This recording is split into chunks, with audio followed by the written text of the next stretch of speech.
Hello friends, welcome to my YouTube channel online learning website. दोस्तों, भारत की राज्य व्यवस्था में सिविल सेवा परीक्षा हेतु हम लोग आज बात करेंगे मूल अधिकारों में शोषण के विरुद्ध अधिकार। पहला, मानव दुर्व्यवहार एवं बलात् श्रम का निषेध। अनुच्छेद 23 में मानव दुर्व्यवहार, बेकार यानी बलात् श्रम और इसी प्रकार के अन्य बलात् श्रम प्रकारों का प्रतिबंध लगाता है। इस व्यवस्था के अंतर्गत कोई भी उल्लंघन कानून के अनुसार दंडनीय होगा। यह अधिकार नागरिक एवं गैर नागरिक दोनों के लिए उपलब्ध होगा। यह किसी व्यक्ति को न केवल राज्य के खिलाफ बल्कि व्यक्तियों के खिलाफ भी सुरक्षा प्रदान करता है। मानव दुर्व्यापार शब्द में शामिल हैं: पहला, पुरुष, महिला एवं बच्चों की वस्तु के समान खरीद बिक्री, महिलाओं और बच्चों का अनैतिक दुर्व्यापार, इसमें वेश्यावृत्ति भी शामिल है। थर्ड, देवदासी। चौथा, दास।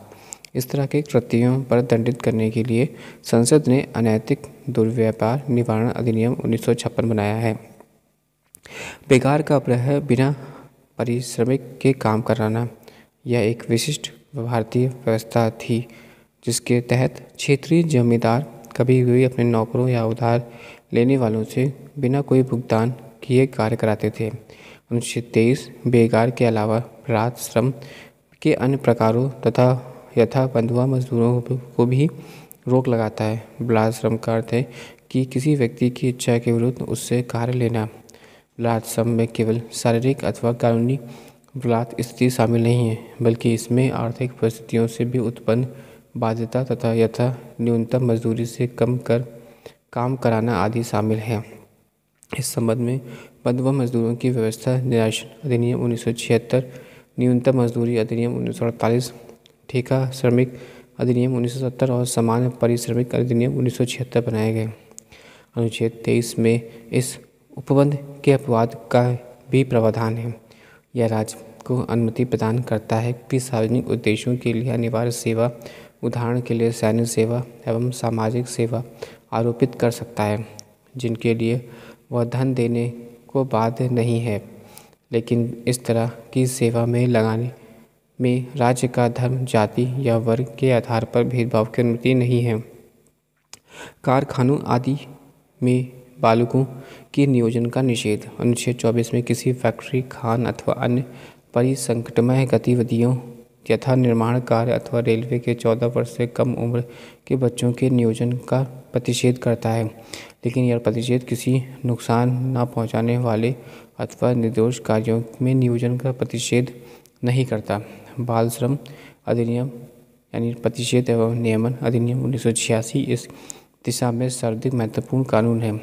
इसके अलावा बालक नियोजन अधिनियम 1938, कारखाना अधिनियम 1948, खान अधिनियम 1952, वाणिज्य पोत परिवहन अधिनियम 1958, बागान श्रम अधिनियम 1951, मोटर परिवहन कर्मकार अधिनियम 1951, प्रशिक्षु अधिनियम 1961, पीढ़ी तथा शिकार कर्मकार अधिनियम 1966, इसी प्रकार के अन्य अधिनियम निश्चित आयु से कम के बालकों के नियोजन का प्रतिषेध करता है।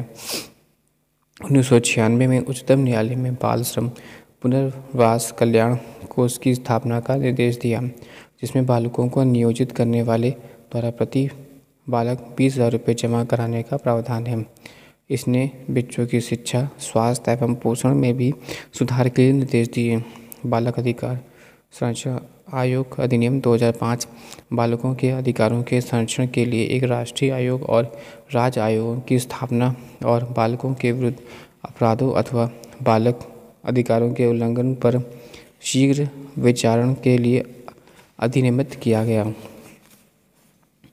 2006 में सरकार ने बच्चों के घरेलू नौकरों के रूप में काम करने पर अथवा व्यावसायिक प्रतिष्ठानों जैसे होटलों, रेस्तरां, दुकानों, कारखानों, रिसोर्ट, स्पा, चाय की दुकानों आदि में नियोजन पर रोक लगा दी।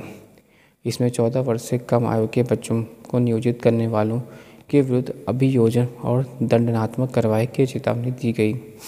बाल श्रम संशोधन 2016। बाल श्रम संशोधन अधिनियम 2016 द्वारा बाल श्रम अधिनियम 1986 को संशोधित कर दिया। इसने मूल अधिनियम का नाम बदलकर बाल एवं किशोर श्रम अधिनियम 1986 कर दिया। संशोधन अधिनियम 14 वर्ष से कम आयु के बच्चों का सभी व्यवसायों एवं प्रक्रियाओं में रोजगार निषिद्ध करता है। पहले यह निषेध 18 व्यवसायों एवं 65 प्रक्रियाओं पर लागू था। पुनः संशोधन अधिनियम किशोरों 14 से 18 वर्ष की आयु का कतिपय खतरनाक व्यवसायों एवं प्रक्रियाओं का रोजगार निषिद्ध करता है। संशोधन अधिनियम के उल्लंघन करने वालों के लिए कड़े दंड का प्रावधान किया। 6 माह में 2 वर्ष की कैद अथवा 20,000 रुपये से 50,000 रुपये तक जुर्माना। अपराध दोहराए गए जाने की कैद की अवधि 1 से 3 वर्ष तक थी। Thanks for watching and sharing.